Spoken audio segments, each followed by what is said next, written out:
Cyclone MMA. So, everyone's favorite superhero, Kevin Holland, has retired from the sport of MMA. He says he's done fighting. He's no longer going to get into a cage and fight people for money. He said the only thing that would bring him back is just something super duper magical. And something super duper magical must have happened because Kevin Holland is unretiring from the sport of MMA.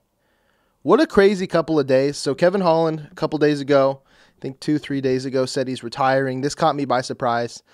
This is following his loss to Khamzat Chimaev, a fight that he took on, a day's notice.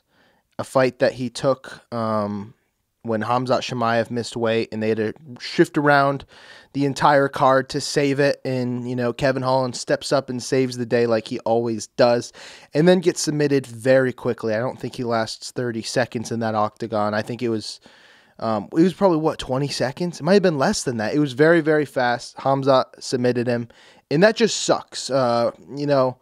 When you think about Kevin Holland's career, he's had some really good wins, and he's trying to get better at wrestling, and I think he trained with DC. It's apparent that he is getting better with his wrestling, but someone with the pressure and skill of Khamzat was just too much for him. I know he has bounced back, though, since his losses to Derek Brunson and Marvin Vettori, and he's been focusing more on his wrestling, but it did surprise me when he said he was going to retire because I was like, is this real?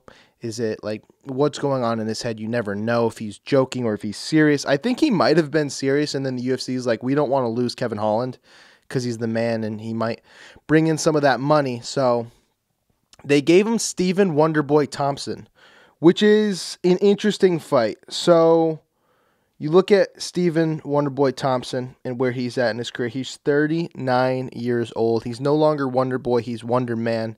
He is older than he appears. He still seems young, but 39 is pretty old to be fighting. He's coming off of 2 losses to 2 grapplers, so they're in a similar boat. They want to stand up and bang. They want to show off their striking. You got the kung fu of Kevin Holland versus the karate of Wonderboy.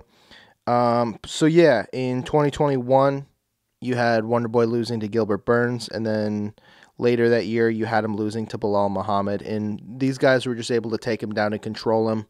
On the feet, he's a problem for anyone.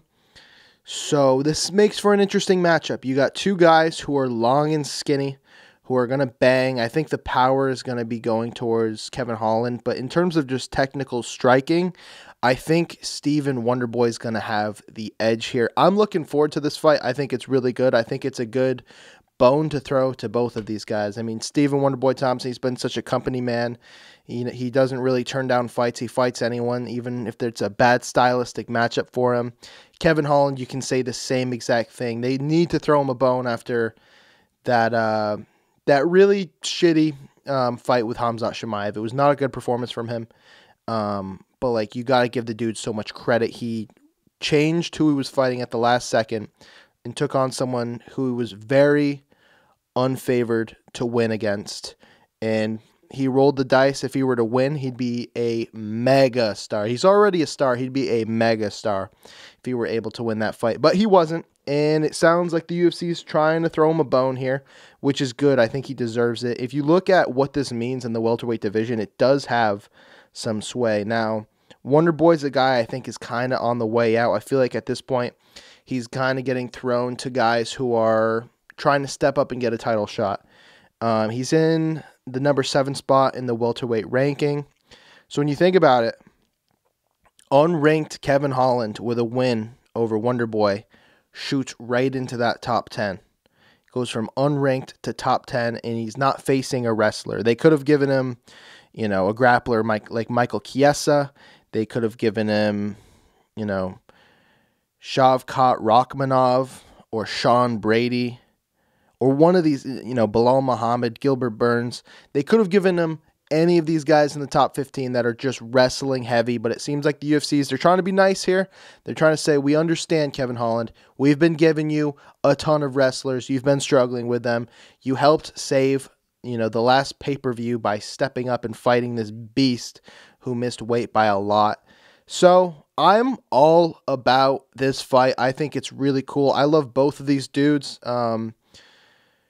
Yeah, I think this will be a fun fight. It's going to be a stand-up affair, and I'm looking to see who gets the edge. I want to see if Wonderboy can, go to the Fountain of Youth and get another win. Maybe have this be his last fight. I don't think he's washed, but it's one of those things where I don't want to see, Wonderboy stay in the game too long and get cracked. But who knows? All I'm going to say is I'm glad that Kevin Holland's out of retirement because he's so damn entertaining. Anytime he fights, anytime he's on the mic, he's just, he's got that it factor. He's got that X factor. So, Kevin Holland, welcome back to the sport of MMA.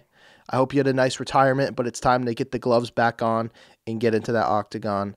So yeah, I hope you guys enjoyed this video. If you did, be sure to leave a like below and subscribe. I talk about MMA on this channel, so if you like MMA, this is the place for you. Check out my merch. I got plenty of funny MMA merch out there, some cool t-shirts. But yeah, guys, I will see you in the next video. Peace out. I'm putting him at unbeatable. I was a Francis doubter. And after he beat Stevie, I said I will never doubt that guy. I know his mama got tickets, so shut the